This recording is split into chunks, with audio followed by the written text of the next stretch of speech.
गेहूं की तरह दलहन पर भी मार्केट टाइम्स और हिंदी खबर की जानकारी पर मोहर लगी है। हमने खबर दी थी कि सरकार जल्द ही दालों पर आयात शुल्क लगा सकती है और मंगलवार को ऐसा ही कुछ हुआ। केंद्र सरकार ने तुअर पर आयात शुल्क लगाने की घोषणा कर दी।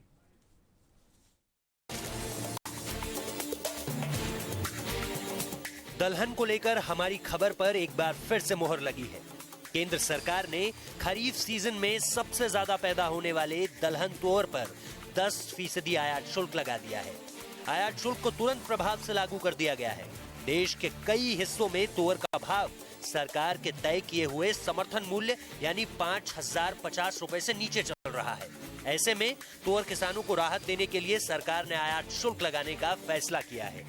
इस साल देश में तुअर का रिकॉर्ड उत्पादन होने का अनुमान लगाया गया है, जिस वजह से देश भर की मंडियों में तुअर का भाव समर्थन मूल्य से नीचे खिसक गया है। अधिकतर मंडियों में भाव 4200 से 4600 रुपए प्रति क्विंटल के बीच चल रहा है।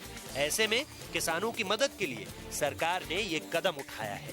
केंद्रीय कृषि मंत्रालय के मुताबिक इस साल देश में 42.3 लाख टन तुअर पैदा होने का अनुमान है, जो अब तक का सबसे अधिक उत्पादन होगा। किसानों की मदद के लिए सरकारी एजेंसियां देश भर से पहले ही समर्थन मूल्य से तुअर की खरीद कर रही हैं। सरकार की तरफ से NAFED, food corporation of India और SFAC किसानों से तुअर की खरीद कर रही है। सबसे ज्यादा खरीद नेफेड ने की है। नेफेड ने 25 मार्च तक देश के 3.79 लाख किसानों से करीब 6.38 लाख टन तुअर की खरीद की है। तीनों सरकारी एजेंसियां किसानों से 15 अप्रैल तक तुअर की खरीद करती रहेंगी।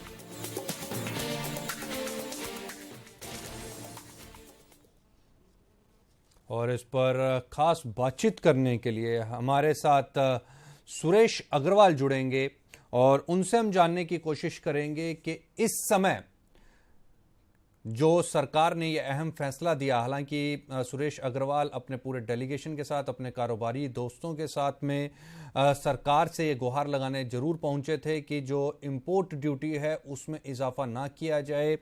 इससे कहीं ना कहीं दालों की कीमतों के ऊपर असर देखने को मिलेगा।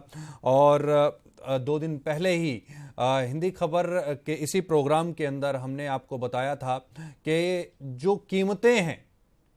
कीमतें हैं वो बढ़ सकती हैं अगर सरकार इंपोर्ट ड्यूटी लगा देती है। और सरकार ने ये जो दालों के ऊपर इंपोर्ट ड्यूटी है उसको लगा दिया है। इसका सीधा सीधा असर बाजार में हम कीमतों के ऊपर देख सकते हैं।